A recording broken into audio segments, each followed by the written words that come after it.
Hey y'all, it's Katie. I hope everyone's doing well.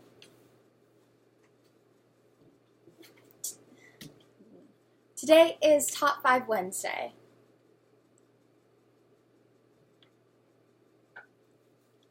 And for today's Top 5 Wednesday, we are talking about your For today's Top 5 Wednesday, we are talking about your 5 favorite side ships. I feel like this is a very, very difficult category. I feel like this should be really easy, but it's almost too difficult because when I think of side ships, I'm like, oh, not the main character, but there are just so many main characters. But most of the ships that I tend to love are the ones in series with like huge casts of main characters. So it's really hard to decide like whether, for me it's really hard to decide whether or not those count as side ships or not. Obviously, this video is going to be full of some spoilers, so at the beginning...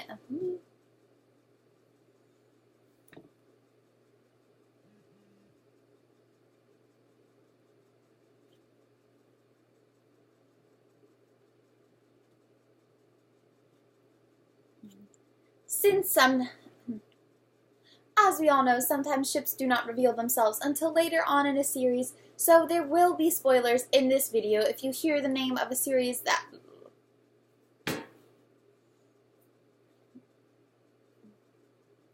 Let's get started.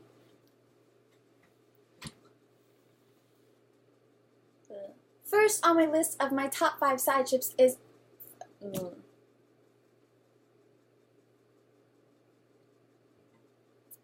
The first ship on my side ships list is one from the Kiss of Deception Remnants trilogy,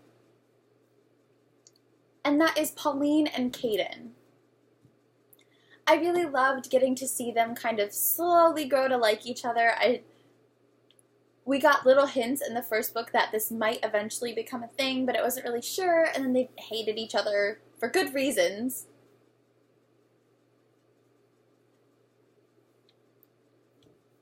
But in book 2, it seemed a little more unsure, but it was really wonderful. I thought it was a really good pacing, and I just felt like they were so good for each other, and finally getting to see them together at the end of book 3 was just so wonderful. I loved it. I loved it so much. Pauline and Kaidan are kind of just this, like, delicate but strong couple, and I really enjoyed them both as characters, and I thought that I think that they really do a lot for each other that they need because they are both so delicate but strong, and I feel like that's a really good combination, the two of them, especially now.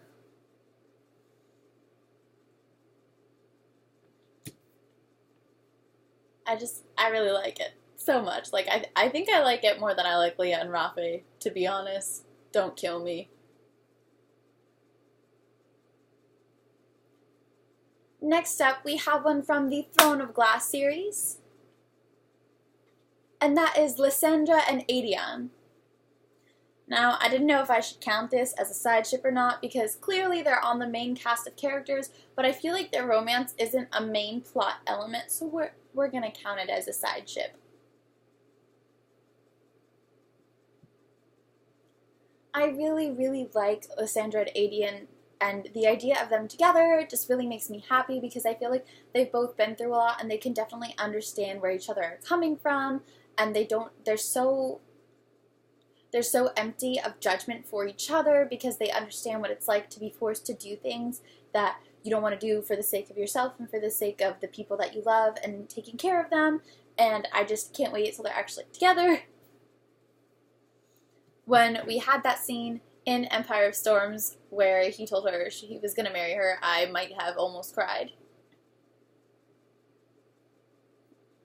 I just think for both of them it's so important to have someone who understands them and loves them so unconditionally. I think that's something that they both need, and I think that they could both definitely be that for each other very well. So I'm excited to see where that goes. Also, like, Lysandra and Aelin as sisters-in-law, I like that. That could be good. And not to mention, having Lysandra and Aelin be in-laws would be pretty fantastic. And Adian is Evangeline's dad. Oh my god. Sarah, can we have this now, please?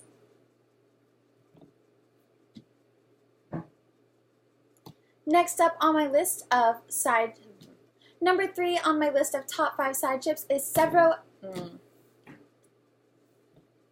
Number 3 on my list of Number 3 on my list of top 5 side ships comes from the Number 3 on my top 5 side ships list comes from the Red Rising trilogy by Pierce Brown. And that is Severo and Victra. Now, this is a rare... I am a person who will ship pretty much anything that's put in front of me, and if there's any two people, I'll be like, ship, before it's ever mentioned. So, because I ship literally everyone, most of the time, I've considered a ship before it happens. But not this time. I did not see Severo and Victra coming at all for such a long time, and I'm so disappointed in myself. Like, I don't know why I didn't even consider it when I'm literally always like, oh, those two, or those two, or those two, or those two. Like, I ship everyone. So, I can't believe I did not see this coming. Once it did eventually happen, though, I was so thrilled. I love them together. I think they're both so fiery and aggressive and I think they're both really sassy, and it balances well together. I think they're so good together. It's so good for each other because nobody else can really handle them, so I think it's good that they can kind of give it back and forth. When they finally got married in book 3, it was so exciting. And then Severo died, like, 2 pages later. And I do not know the last time that I cried so much. It was so awful, like, because they are such a good ship. I want them to be together forever. I want them to, like, play with Darrow and Mustang's kids, and, like, I imagine Severo and Victra being, like, the cool aunt and uncle that everyone else's kids want to hang out with because they think they're the bomb. And, like, they're like, oh, and who are we not going to tell about this? Mom and Dad! Like, I just picture, like, Darrow or Mustang picking up their kids and, like, taking them home, and while they're on the way, they're like, oh, so what did you do with Uncle Severo and Aunt Victra today? And they're like, oh, I can't tell you. But we might have, you know, gone into space. We might have gone bungee jumping. Like, we might have gone bungee jumping. Or maybe we robbed a bank.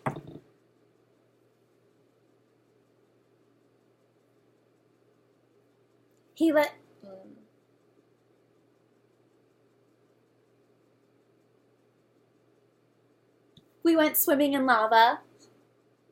Oh, I wasn't supposed to tell you that. Like, I just think that they are so cute, and I just love the idea of them together long term, and I love them. Number 4 on my list comes from the Red Queen series, and that is Farley and Shade. I am honestly so sad that we got to see so little of the two of them together because I love their relationship. I love, even now that it's over because of everything that happened, I still love whenever there's mentions of it, whenever it's kind of implied, or whenever you can see just like little ghosts of the relationship. I think it's so great. I love Shade and Farley together. I think he's exactly what she needed.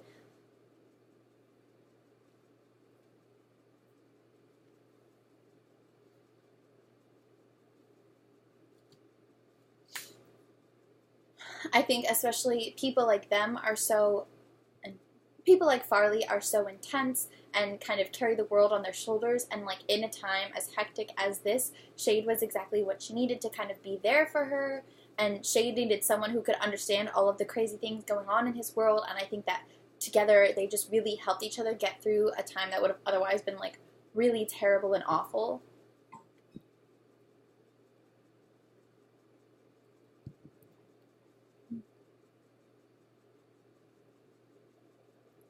It honestly surprises me how much I really like this ship, seeing as we only got it in one book. Like, we didn't see them together until, until we didn't see them together till halfway through the second book, and he died at the end of that same book, so we got so little time. There was so little screen time of them together, and I still just have so many feelings about this couple because I just love this relationship so much. And the last ship on my top 5 side ships list is from the Harry Potter series, and that is Bill Weasley and Fleur Delacour. Now, when we were introduced to this relationship, I think we were all a little hesitant because if Ginny doesn't like it and Hermione doesn't like it, I don't want to like it. But I think that they are really good for each other. I love that both of them have that fire, and even though Bill's is more subdued and he's kind of quiet, and Fleur is very brash and outgoing and kind of in your face, I think that they're both really, I think that might be what they need to balance each other out. I think the turning point for everyone, obviously I think the turning point for everyone was that moment after he was attacked by Fenrir Greyback, and Molly assumed that Fleur wouldn't want to marry him anymore because he was not beautiful. And Fleur's response is, of course we're still getting married. I'm beautiful enough for the both of us. And I think that really shows that everybody kind of expected her to be so focused on looks or money or whatever because of the way she looks, where she's from, who she is, and she is so completely unshallow, not at all what we expected. Like, it literally doesn't matter the slightest bit to her because she is very overconfident, but like that, instead of making her expect such beauty and elegance from everyone else, it means that she doesn't look for it elsewhere. It's irrelevant to her. I think that their relationship is just so good. I loved what we got to see of them in Deathly Hallows when they did get married, and in kind of brief glimpses and mentions throughout the rest of the book, even though this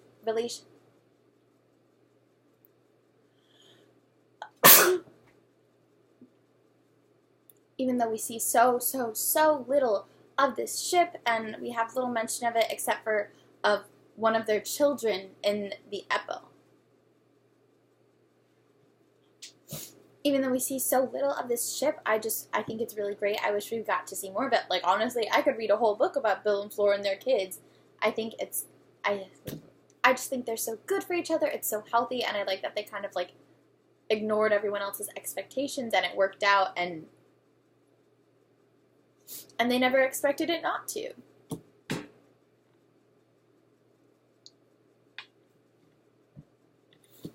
So that is it for today's Top 5 Wednesday. Let me know if you agree with any of these side ships, or if there are any that I totally forgot, because Lord knows my brain does not do well. God knows my memory is absolute shit.